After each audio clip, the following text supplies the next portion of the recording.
secret to perfect sweet potato recipe is how perfectly it is cooked.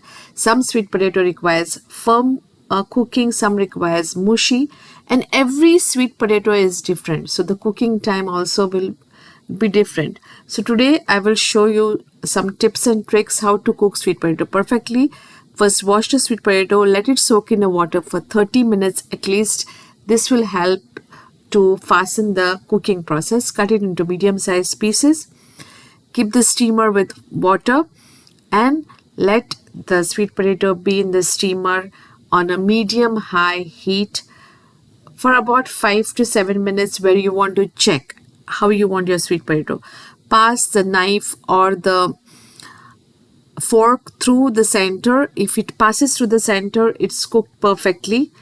And if you want it to be, softer, keep it again for another 2 to 3 minutes. Let it cool down. If you want to store it in the refrigerator, make sure you don't peel off the skin. Store it with the peel, that way it doesn't get oxidized. Now, if you want to use it right away, peel off the skin comes off very easily. If you want firm slices, then make sure sweet potato is cooked firmly and then keep it in the refrigerator for 30 minutes before slicing. When you keep it in the refrigerator for 30 minutes, the slices will come out very nicely, firm, and whichever size you want. So enjoy the sweet potato the way you want, and please subscribe my channel. Thank you for watching.